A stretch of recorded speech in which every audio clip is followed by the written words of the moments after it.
Hey guys, welcome back to another JC Card Show video. This is Jonathan here. I'm going to be showcasing my deck profile featuring me building a Hololive deck around Fuwamoco.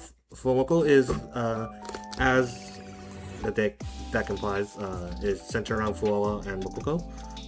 Their deck is very self-contained. You pretty much just only need cards pertaining to the two. You don't really need much of anything else. So with that, I will go ahead. I'm starting with the debuts. I'm playing 6 Fuwa debuts and 7 Mococo debuts. The reasoning for this count specifically is Mococo has a lot more first blooms that are very useful compared to Fuwawa, and as a result, you actually want to find Mococo debut a lot more commonly than Fuwawa. Mococo also has a attack where if there's a Fuwawa in the center, her arts doesn't cost a cheer, so she can actually attack for no cheer requirement. So Mococo is generally just the better debut that you want to have. Fuwawa is just really here just to make sure you can bloom up to Fuwawa second, which we'll showcase that later. Next, I'm playing 3 copies of the Fuwawa first. It's only 3 copies strictly because her bloom effect, while useful for extra damage, is not really too important. It's like it helps with some damage numbers when you need it, but really it's just here to kind of be a stepping stone to get into the second. Next up is 3 Mococo first bloom. This one is when you bloom on top of a debut, so specifically on top of the Mococo debut, you search your deck for a Fuwawa first and add it to your hand. This one is really important to connect for connecting key pieces to your deck, which we'll go over very shortly. For the main attacker for Mococo, we'll be playing 3 copies of Mococo Buzz.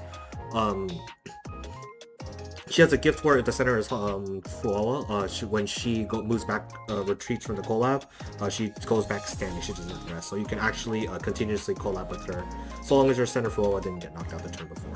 And it also has a collab position where if the center is Fuwawa, her attack does 80 damage instead of 50. So it actually is a pretty solid number for a 1 blue, 1 red cheer requirement. Pretty much kind of the most important card of the deck is Fuwamoco first. This card is treated as both Fuwawa and Mococo, and this is the main reason why we play more Mococo debuts than Fuwawa debuts, because a lot of times what you can do is you can bloom Fuwamoco on top of Mococo and then use that Fuwamoco because this is treated as both Mococo and Fuwawa to go into the Fuwawa second, which is like really important. It's kind of a card you need to find ASAP, so it's a really good pivot.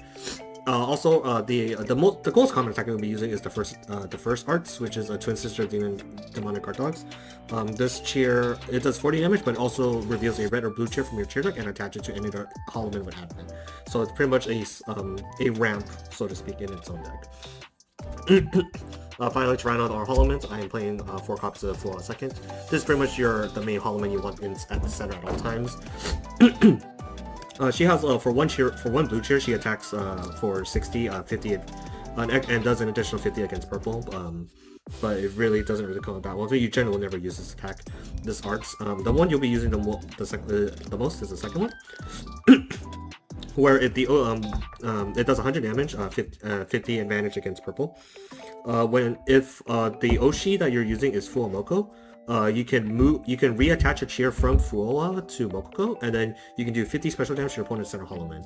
This helps you pretty much manipulate damage numbers, or you can just get extra additional damage just going into the center. So it's actually pretty nice, and I can go over some of the combos that the deck kind of wants to do with that.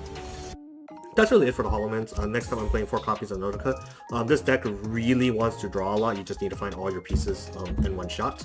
So you just need a lot of draw power. Like Nodoka is just kind of a staple nowadays in Hololive. You just need a way to draw 3. We don't really have to many ways to do so.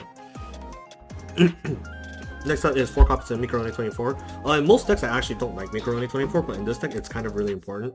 It fills 2 roles of just refilling your hand with draw 2, but most importantly, if you roll the dice, whether you get the debut search or the third draw, either option is fine. You just want to avoid rolling the 1. 1 is obviously the worst result you can roll with Macaroni, but it's just that unfortunately with such limited choices in supporting the deck, you're kind of forced to run Macaroni. It's also just not a bad card, especially if you're missing Fuwawa or Mococo.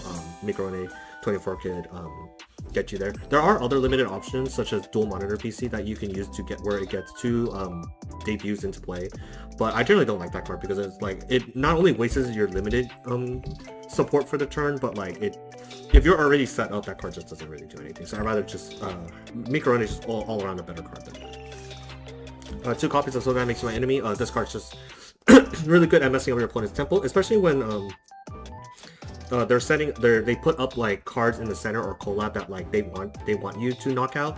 You generally use this card to pull up the card they're actually setting up and you knock out that instead. Just really important, especially because this deck actually doesn't hit really good damage thresholds compared to other decks where like if you like collab 2 like seconds or a second and a buzz where you do like at least 300 points of damage. I think that's typically the numbers you see in most decks like that, but Fuwamoco actually barely breaks the 200 threshold with both a buzz and a second. So you generally really want to focus on disrupting your opponent rather than taking really cheap and quick knockouts. So that makes my energy really important. I really want to fit a third, but Fuwamoco unfortunately is really tight on deck space. So at the moment I'm gonna fit 2, but 2 is generally all you need.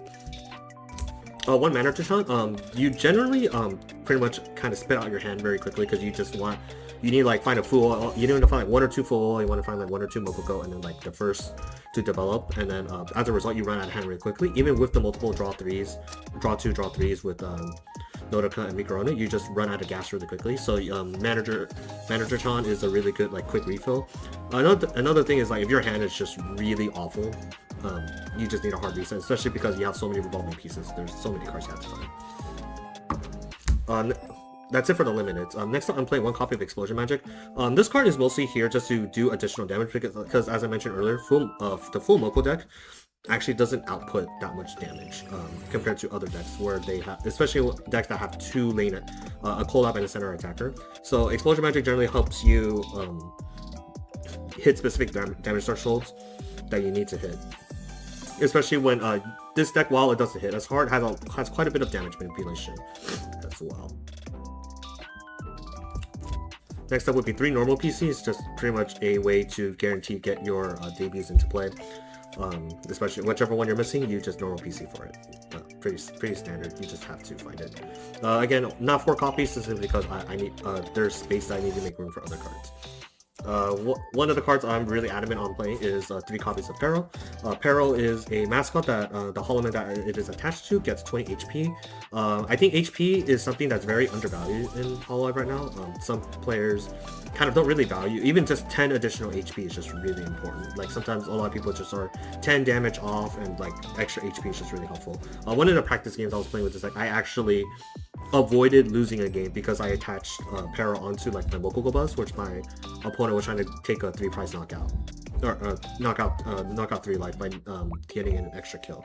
But because he couldn't take the knockout because Mococo ended up being 260 HP, I ended up winning the game as a result of that. Pyro also has the additional effect where if it's attached to either Fuwawa or Mococo, the cheer requirements for the arts of that Hololive gets set to colorless. So both Fuwawa and Mococo need 1 red and 1 blue.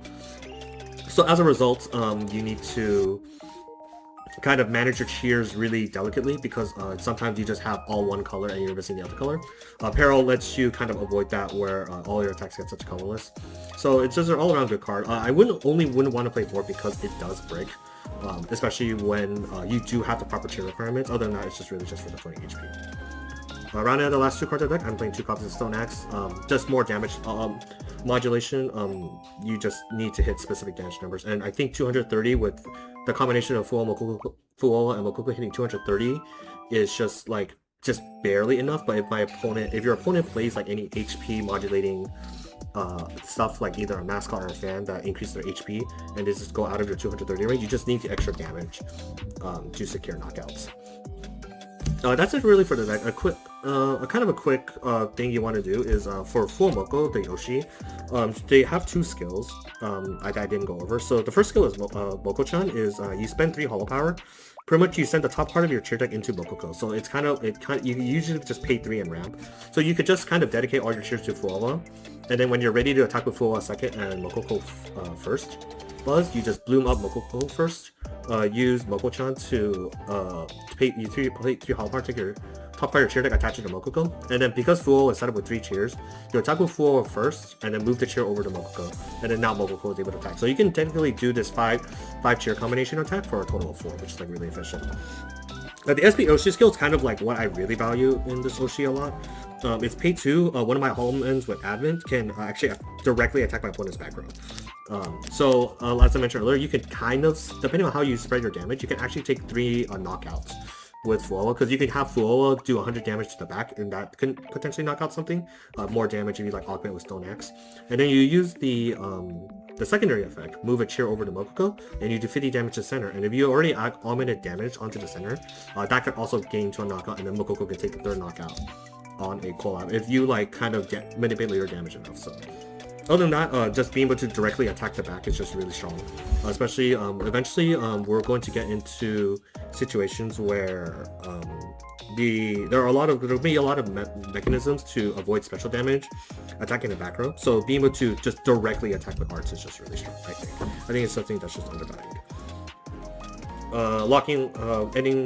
Ending it up for cheer decks, you just play 10 red cheer and 10 blue cheer. You just need an even number of cheers.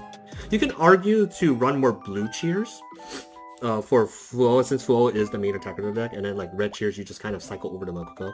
But I generally like an even balance because it just lets you be more flexible. And then especially when you use Fuwamoco, you can take a look at your cheer deck and see what kind of how your cheer layout is, or what's left in your cheer deck. Because if you have an abundance of the other of one cheer and not the other, generally speaking, your life cloth will have the remaining cheers, and then that's where you can manipulate like one color cheer onto like Fuwawa and Mococo, and then you use Peril to kind of offset